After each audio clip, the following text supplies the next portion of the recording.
shadow stretched across the cracked earth of the savannah, where the rainy season had been absent far longer than anyone in the region could remember. Children with sun-scorched shoulders ran barefoot across the hardened ground, searching vainly for shade or scraps of dew in the early morning. Tall acacia and baobab trees drooped in exhaustion, their leaves growing brittle and sparse. Older villagers, lines of worry etched on their faces, gathered daily under a withering palaver tree to discuss their dire predicament.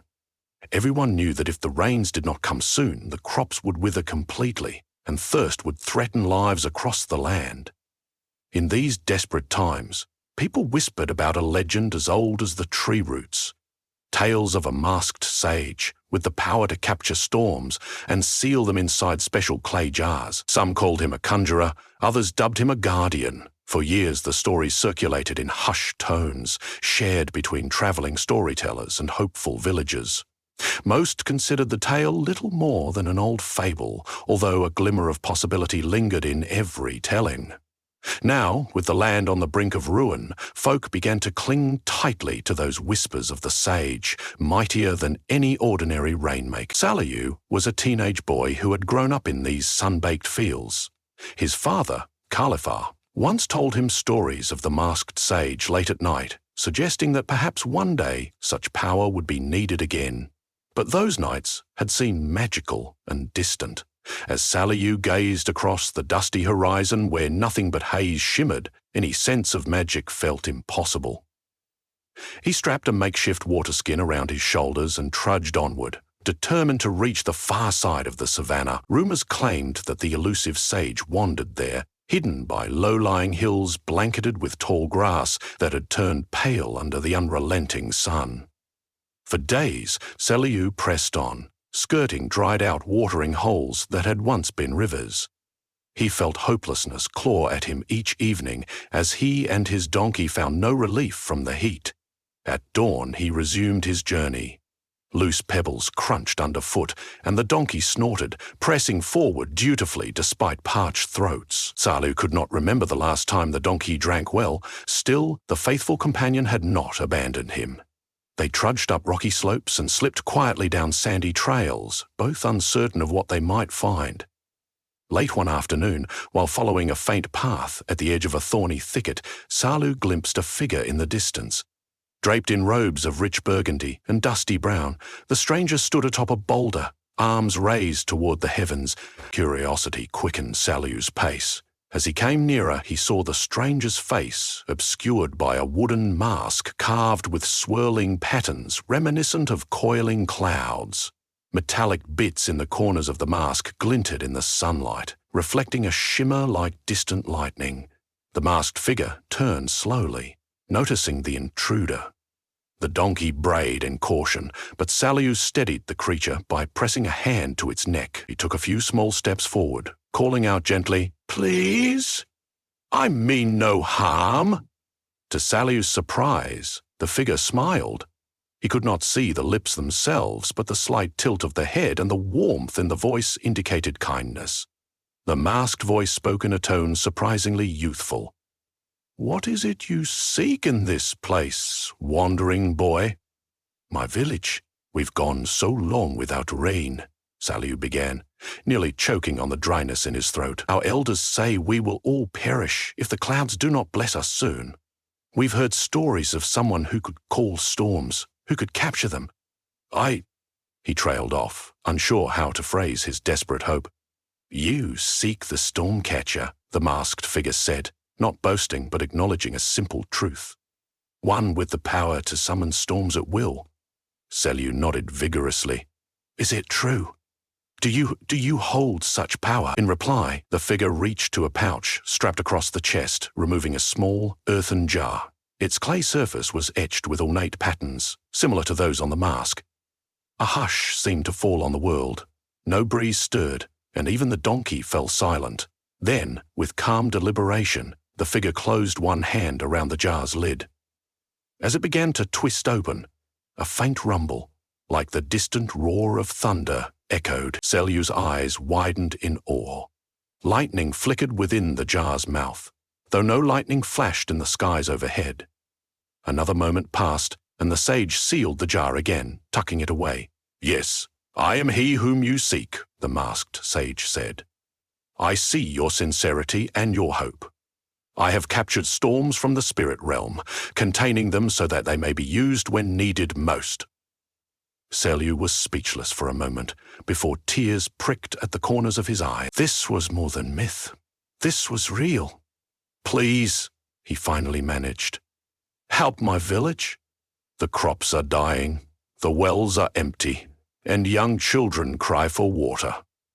The sage listened quietly, nodding. "To bring the rains, one requires not only these jars, but also the blessing of the winds and the cooperation of the spirits of the storm. This is no simple magic. Storms are living forces, carrying both life and destruction. Are you prepared to accept the responsibilities that come with calling them?" Selyu could only bow his head in supplication. "We have no choice. Please teach me, if you must, or come with me. Together we can save my people." The masked sage gestured toward a small cluster of boulders under a scraggly acacia tree, offering Selyu a place to sit. "Your journey must have been long. There is much you need to learn before you can receive the gift of rainfall." Thus began a series of lessons Selyu never expected. Each day, under the harsh sun, the sage lectured on the nature of storms, describing how moisture gathered in the atmosphere and how rolling thunderclouds form. The sage explained that the clay jars were molded from a special earth near the base of a sacred mountain, a place where energies converged. "They are not mere containers," the sage clarified. "Each one bears the imprint of spirit wards that can bind lightning and thunder within. If I open one of these jars unprepared, the storm escapes wildly, unleashing destruction before it can do any good." Selyu listened carefully, memorizing the shapes and inscriptions on the jars. He practiced the motions with the sage's guidance, raising his hands with a slow swirl, using certain rhythms of chanting to beckon clouds lurking in unseen realms. The donkey, patient as ever, stood nearby, occasionally wandering off in search of blades of grass. Yet each evening, when Selyu peered at the horizon, all remained bone dry. He grew anxious and hovered close to the sage's side, ready for the next lesson and quietly hoping they would bring the storm soon. Days later, the sage handed Selyu a freshly carved mask. "Put this on," he instructed. "For the storm spirits to heed your voice, you must show them respect through ceremony. The mask focuses your intent, allowing you to speak the ancient words and be heard in returning thunder." Feeling the polished wood against his cheeks, Selyu was shocked at its comforting snugness. It was crafted with the same swirling motifs that adorned the sage's mask. A subtle, tingling sense of power coursed through him. The sage faintly nodded, satisfied. Now you are ready to see how a storm must be contained, not merely released. That evening they climbed to the top of a towering bluff. Darkness had just begun to cloak the land. Stars glittered in the sky. Around them, a silence fell so profound that even the wind held its breath. The sage placed 3 jars in a careful semicircle, chanting words that made goosebumps prickle across Selyu's arms. At first, only the faintest hum shivered in the air. Then, with an echoing crack, a streak of lightning forked across the sky, though no clouds were seen. Beneath the night sky's shimmering vault, swirling winds descended. Selyu watched, breathless, as a small vortex of air and luminescence twisted toward them. With the dexterity of a dancer, the sage guided the funnel into a single jar, sealing it with a practiced snap of the lid. The second jar captured the electric pulse crackling in the air, and the third jar siphoned the rolling thunder. Afterward, all around was silent again. "There," the sage said softly, "the storm has entered these vessels. Use them wisely." Selyu gazed in amazement. "We must bring these to my village at once," he urged. "They've waited so long for relief." The sage gently touched Selyu's shoulder. "We will leave tomorrow at dawn. Storms cannot be forced recklessly. An ill-timed rain can damage as much as help, washing away seeds or collapsing homes built of clay. We must consider the land's readiness. Nature must be in alignment." Early the next morning, they gathered their few belongings. The sage entrusted 1 jar of swirling storm to Selyu's care, and Saliu placed it with great caution in a woven basket strapped to the donkey's back. As they travelled, Saliu dreamed of home. Farmers dancing in puddles, children cupping fresh rainfall in their hands. His chest tightened with anticipation at every step. The journey was long. Under a scalding sun they arrived to find the village drier and more desperate than before. The men and women who spotted the donkey's approach rushed forward, relief sparking hope in their weary eyes. Khalifa, Saliu's father, embraced him fiercely. "I was afraid you might never return," he confessed. "Who is your companion?" Sariel, noticing the sage standing quietly behind him, cleared his throat. "Father, this is the Stormcatcher. He has come to help." Alita bowed, as did the other villagers, who watched with curiosity and reverence. They proceeded to the center of the village, where huts of dried mud and straw stood precariously, their walls cracking in the relentless heat. As the sage surveyed the land, his hidden eyes took in every detail. Length of the dry sorghum fields, the empty wells, the drooping branches in the orchard. When villagers gather to witness something extraordinary, rumors often outpace the truth. That night, around a meager fire, the sage listened patiently as the people spoke, voices trembling between hope and fear. He explained that the captured storm, if unleashed without proper guidance, could ravage their homes with fierce winds, flash floods, and hail. They must prepare the fields, fortify homes, and dig new channels to guide the water. The people wasted no time, though tired. They set to work clearing debris, reinforcing huts, and carving shallow irrigation canals from the main well out into the cracked farmland. At first, even the children joined in, lugging small stones to line the channels and singing songs to keep spirits high. Overhead, not a single cloud drifted by, but at least hearts had begun to kindle a sense of possibility. Khalifa led the elders in a communal prayer to the ancestors, sprinkling what little sacred water remained at the village shrine, hoping to bless the coming storm so it would bring new life, not destruction. On the third day after the sage's arrival, the villagers finished their preparations. They stood outside in the clearing, faces turned to the dusty horizon, where a faint haze gave the illusion of an approaching cloud. Anxiety rippled through them, stirring questions. What if the storm never came? Or worse, what if it came in furious, unstoppable waves? At last, the sage emerged from his temporary dwelling. He wore his ceremonial mask, and Saliu stood by his side, donning the mask the sage had given him. Two of the precious jars rested between them. A hush fell over the crowd as the sage raised his arms and began to chant in a voice that seemed to echo in the silent sky. Saliu closed his eyes, trying to synchronize his breath with the sage's low hum. Slowly, the sage opened one jar. At once, a rolling thunder reverberated, sending tremors through the ground. Villagers gasped, stepping back in awe. The sky, once empty, flickered with electricity. Threads of lightning wove themselves across the distance, cobbling together something that looked like an ethereal gate. Then the sage opened the second jar. The wind picked up, swirling inward from the edges of the clearing. Dust spiraled, and a sense of suppressed power crackled in the air. Saliu felt his heart pounding as the swirling dust and thunder merged above them, forming dark, dense clouds unlike any he had witnessed in months. The masked sage began chanting, louder, guiding the energies in slow, circular movements with his hands. Saliu mirrored his movements, reciting the ancient words the sage had taught him. Then, as if on cue, fat droplets of rain pelted the ground. At first only a few, but within moments, a deluge poured down, splashing against rooftops and turning dusty roads to muddy sloughs. People shrieked in surprise and exultation, raising their hands to the downpour.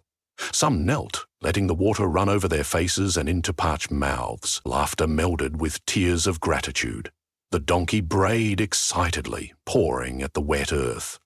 Yet, even as the crowd exulted, the masked sage continued chanting, eyes closed in deep concentration behind the carved visage.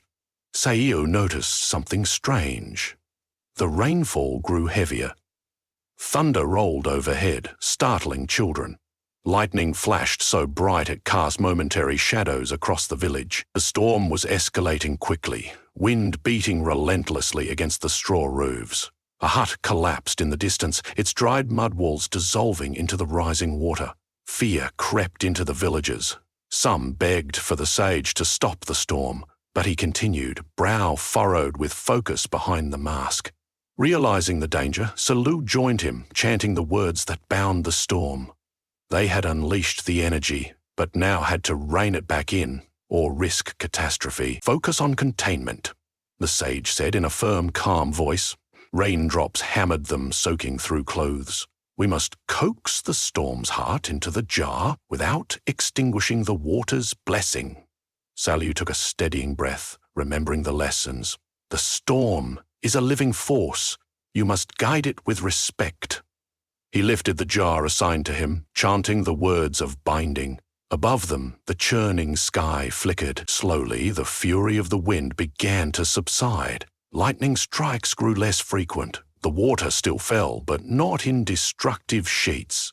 One by one, the swirling arcs of thunder and gusts of wind yielded, weaving themselves into the jar's opening. At last, Salu sealed the lid, locking the worst of the tempest within. The remaining rain fell in a gentler, nourishing cascade. Exhausted but triumphant, Salu sank to his knees in the muddy earth. Around him, villagers danced and sang praises, splashing water on each other. Women wept tears of joy, and men thanked the ancestors for their miracle. Khalifa approached, tears mingling with rain on his face, and hugged Salu. "You have saved us," he whispered, shaking his head in disbelief. "You have brought the masked sage, and you have called down the rain." The next morning, the sky was a hazy grey, and a drizzle persisted, refreshing the land a bit longer. Pools of water collected behind houses. Children giggled as they dipped their toes in puddles. Younger crops had already begun to perk up, leaves brighter and straighter, as if greeting the new day with renewed life. But not everything was as it had been. Word spread quickly, not only that a masked sage had appeared to conjure rain out of clay jars, but also that a young villager had assisted him. Farms in the neighbouring villages, also in dire need, pleaded for similar help. Some villagers whispered, "We must keep the Stormcatcher here, so we will never be without water." Others warned that such power is not infallible, cautioning against reliance on a single magical solution. And still more wondered at the potential for tyranny or wrongdoing if the secrets of storm-catchering fell into greedy hands. Soon, debates bubbled up among the elders about what to do next. For a time, the sage remained in Salu's village, guiding them through the aftermath of the storm. He helped them channel excess rainwater into handmade reservoirs to prepare for the inevitable scorching sun that would return. Large clay vats were filled, ensuring they would not be caught unawares if the rains vanished again. In the evenings, children gathered around the sage. Enthralled by the swirling patterns on his mask, he told them simple parables about balancing man's will with nature's cycles. Salu found that his new role weighed heavily on him. Neighbours looked at him differently, as if he possessed some secret power. Some even begged him to conjure a personal rainstorm for their own fields. He felt torn. He wanted to help those in need, but the sage's teachings on respect and natural order echoed in his mind. Summoning storms is not a parlour trick. It must be done for the greater good. One sultry afternoon, a group from a far-off community arrived, drawn by the rumours of the Stormcatcher. Their spokesman, a tall man with a stern face, pleaded for immediate help. "Our village is dying," he said, voice trembling with desperation. "We heard you can summon rain. Please come." The sage turned to Salu. "Will you accompany me? It may be time for you to spread the gift you have learned, though you must always be cautious." Salu hesitated. "But my father needs me here. Our village is not yet secure, our fields still recovering, and I am still just a learner." Khalifa approached, clasping his son's arms gently. "Go," he said. "Your destiny calls you to help others now. We are well enough for the moment. Remember, my child, you must carry these gifts with a pure heart." With that blessing, Saliu set off alongside the sage, who carried 2 jars carefully slung across. Their journey took them through scorched plains, dusty roads and thorny brush. Everywhere the land was parched and longing for relief.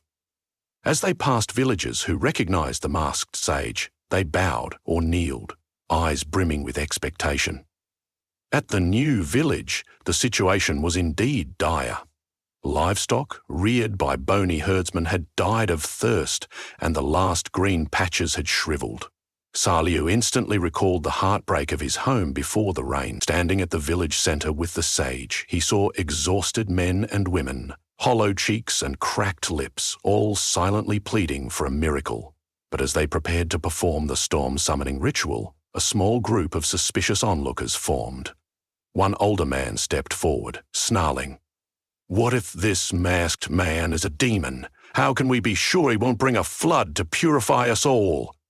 How do we know this isn't some trick to steal our souls?" Though Saliu's blood burned at the accusation, the sage remained composed. He lifted his mask slightly to meet the man's eyes, though still keeping most of his face hidden. "I cannot ask you to trust me blindly," he intoned gently. "I can only ask you to watch. If you wish to stop me, do so before the storm is called. But if you allow me to proceed, then watch how water, the gift of life, transform your land." The old man glared, torn between skepticism and desperation. Finally, he sank to his knees, gesturing for them to continue. With cautious relief, Saliu exhaled and joined in the ritual. Together, they laid out the jars in the pattern the sage had taught. Clouds swirled overhead, conjured by chants that summoned the hidden moisture of the spirit winds. Thunder gathered, sending a collective gasp through the crowd. Soon, raindrops began pattering onto the dusty ground. This time, Saliu felt more confident, guiding the flow, preventing the winds from raging out of control. The old man's eyes widened at the sight. He stepped forward, allowing raindrops to pepper his wrinkled face. Laughter, once foreign to him, escaped his lips. The village erupted in whoops and cries of gratitude, many falling to the ground in supplication. The elders approached with offerings of millet and goat's milk, pressing them upon the masked sage and Saliu. Overwhelmed by the generosity, Saliu politely accepted the tokens, remembering the sage's advice. Never refuse a thankful heart, but do not exploit their gratitude. They stayed in that community for a week, helping to construct small catchment systems to ensure they could conserve water for the future. Saliu offered lessons on how to channel and redirect small amounts of rainfall that might naturally arrive. He insisted they must not always rely on a conjured storm. "Learn how to live in harmony with the climate you have," he told them earnestly, the memory of the Mark Sage's teachings guiding him. As the days wore on, the Mark Sage began entrusting more of the storm-summoning steps to Saliu. The boy felt uncertain, yet proud of the responsibility. Each time a new village asked for aid, Saliu and the sage would discuss carefully, is calling a storm the only option? Are they prepared to handle its power? Only after ensuring readiness would they open a jar, coiling the storm's force from the hidden realms and releasing water onto the land. Word of their deeds travelled, sprouting legends even as they walked. Some stories labelled the sage and Selu as benevolent spirits sent by the ancestors to bring life-giving rains. Others twisted the narrative, painting them as cunning sorcerers who forced the clouds to kneel. A few more imaginative tales said the clay jars themselves were made from the bones of giants, and that each crack of thunder was the giant's muffled roar. Through it all, Saliu and the sage simply continued their quiet work, ignoring whispers of idolization or fear. Over time, Saliu noticed that the sage's energy waned. The older man's shoulders slumped, and his voice occasionally faltered in chanting. But whenever Saliu inquired, the sage shrugged it off, insisting, "Pay me no mind. Focus on the storm's heart. You are doing well." Yet Saliu sensed that the power the sage wielded was taking a toll on him. Each storm was an exertion of spiritual might that drained his life force. One evening, under a sky threaded with clouds that needed no summoning, the sage took Saliu aside. They sat on a large flat rock, watching the moon's reflection on a small pool of water they had helped fill. "The time has come," the sage said, "for you to walk this path fully. Soon I will pass on my mask and jars to you. My life's work has been to ensure the storms do not remain caged in the spirit realm, neglected or misused." He lifted his mask part way, revealing for a second a weathered cheek, lines etched like dry riverbeds. "When I was about your age, I too was chosen for this role. I had a mentor, an old woman who could dance with the wind. She trained me, and when she could no longer walk this path, she gave me her mask. Now, I must do the same." Saliu trembled. "But I'm not ready. I still rely on your guidance. The storms can be so dangerous. What if I fail?" The sage placed a steady hand on Saliu's shoulder. "We all fail at times. But you have the heart, the compassion, and the respect for nature to wield this gift safely. Remember, the power itself is not yours to own. It is borrowed. Treat it with humility, and always consider the greater good." Tears stung Saliu's eyes, but he nodded, bowing his head. The sage raised him back up. With careful deliberation, the older man reached into his pouch and drew out a folded cloth that revealed another jar, smaller than the rest. Its surface shone with a faint luminescence in the moonlight. "This will be your final lesson. Tomorrow you will capture a small storm on your own, sealing it into this jar. If you succeed, you will no longer need me by your side." The following day brought a gentle drizzle from natural clouds, proof that the rainy season was trying to return. The sage led Saliu to a secluded clearing not far from the village that had most recently received help. With the drizzle overhead, a sudden swirl of wind hinted that a minor storm might be forming already. Taking a deep breath, Saliu anchored his feet in the mud. He wore the carved mask, feeling its power resonate within him, but he dared not depend on it solely. He offered a silent prayer to the spirits of the land, asking them to cooperate peacefully, to bring nourishment without harm. Then he began the chant. The wind responded, a lively breeze dancing around him. Lightning pulsed faintly in the clouds. Slowly he raised the jar, tracing the swirl pattern with his free hand as the sage had shown him. A slender funnel of luminous mist spun downward. Saliu's chanting rose in pitch, his heart pounding. Carefully he guided the swirling mist toward the jar's opening. The wind whipped at his robes, but he stood firm, focusing on the swirling energy. In a gentle but decisive motion, he sealed the lid, capturing the small storm inside. Raindrops pelted the earth around him, but the main brunt of the storm's power was now locked away in the jar. Panting, Saliu relaxed his arms and looked over at the sage. The older man nodded with pride.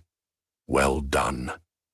In that moment, thunder rumbled from the leftover clouds, as if applauding his success. The drizzle continued, a soft blessing that would nourish the land without endangering it. Saliu felt a sense of awe settle in his chest, alongside a rising sense of responsibility. They returned to the village.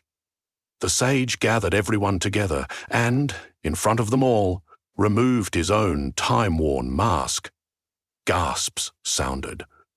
Some had never seen the sage's face, weathered and kind, eyes shining with both exhaustion and fulfillment. Then, with quiet ceremony, he handed that mask to Saliu. "You, Saliu, are now the Stormcatcher. Guard this power with humility. Listen to the pleas of your people and deliver storms when the land truly needs them." A hush fell, and Khalifa stepped forward, tears of pride at the corners of his eyes. One by one, the villagers knelt at Saliu's feet, thanking him for accepting this burden. Then, as if speaking on behalf of them all, Khalifa asked, "Sage, what will you do now?" With a serene smile, the sage exhaled.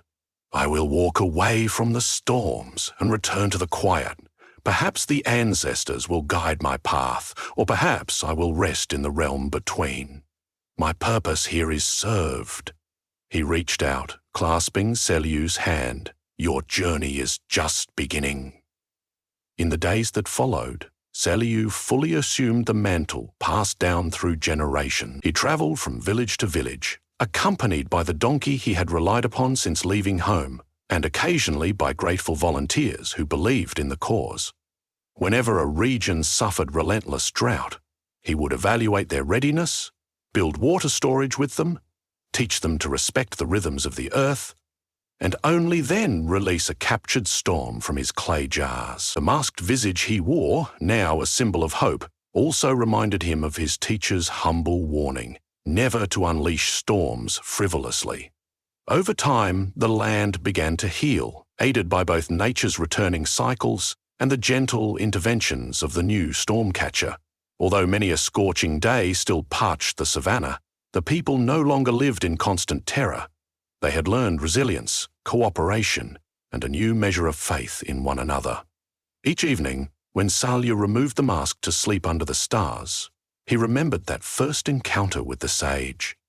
He reflected on how far he had come, from a desperate boy to a guide for others, from one who sought rain purely for survival, to one who understood the delicate balance of storms.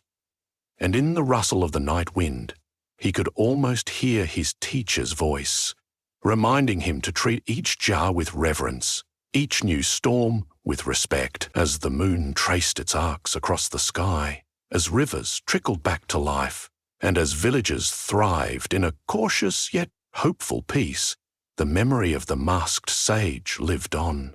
And thus, the masked boy, now standing in the footprints of his predecessor, carried forward the ancient duty to catch storms within clay jars and release them with wisdom, ensuring that life would continue to spring forth, even in the harshest of lands.